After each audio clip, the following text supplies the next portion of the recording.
നമസ്കാരം, സിറ്റി ന്യൂസിലേക്ക് സ്വാഗതം. Kannur economic research and development forum budget 2025 സംവാദം സംഘടിപ്പിച്ചു. മുൻ സംസ്ഥാന planning board member CP John ഉദ്ഘാടനം ചെയ്തു. സംസ്ഥാന ധനമന്ത്രി പ്ലാൻ ഫണ്ടിൽ 50% കുറവ് വരുത്തിയെന്നും കേന്ദ്ര ബജറ്റ് കർഷകരെ വഞ്ചിക്കുന്നതാണെന്നും CP ജോൺ പറഞ്ഞു.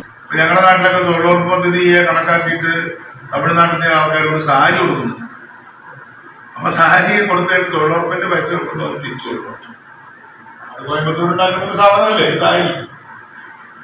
പക്ഷേ നമ്മുടെ ഉയർന്ന ഇടത്തരക്കാര് ഇപ്പൊ ചെയ്യുന്ന അവരുടെ ഫാഷൻ, അവർ വിദേശത്ത് പോവാണ്.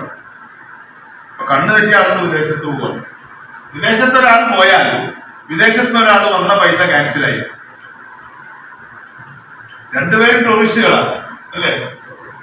ഒരാൾ പ്ലസ്, ഒരാൾ മൈനസുമാണ്. അപ്പൊ കണ്ണൂരിൽ നിന്ന് ഒരാൾ ഇവിടെ വന്നു, ബേക്കറിൽ ഫോട്ടോക്കെ കണ്ടു, എല്ലാം കഴിഞ്ഞ് ഇവിടെ നിന്ന് ഒരു 50,000 രൂപ ചെലവഴിച്ചിട്ട് പോയി. അപ്പൊ കാണാൻ നമ്മുടെ കൂട്ടത്തിലൊരാള് ഇവിടെ നിന്ന് അങ്ങോട്ട് പോയി, യൂറോപ്പിലോ ഗൾഫിലോ എവിടെ തമാശയ്ക്ക് പോയിട്ട് തിരിച്ച് 50,000 രൂപ അയാൾ കാണേ. അപ്പൊ 0 ആയി. മനസ്സിലായോ? അപ്പൊ നമ്മുടെ സൂപ്പർ റിച്ചിന്റെ കൺസംഷൻ മെത്തേഡ്സ് പണ്ട് മാറി. ഫോറം ചെയർമാൻ CA അജീർ അധ്യക്ഷത വഹിച്ചു. ഡോക്ടർ KP ബിപിൻ ചന്ദ്രൻ, അജയൻ മേനോത്ത് എന്നിവർ സംവാദത്തിൽ പങ്കെടുത്തു. PK പ്രമോദ് സംസാരിച്ചു.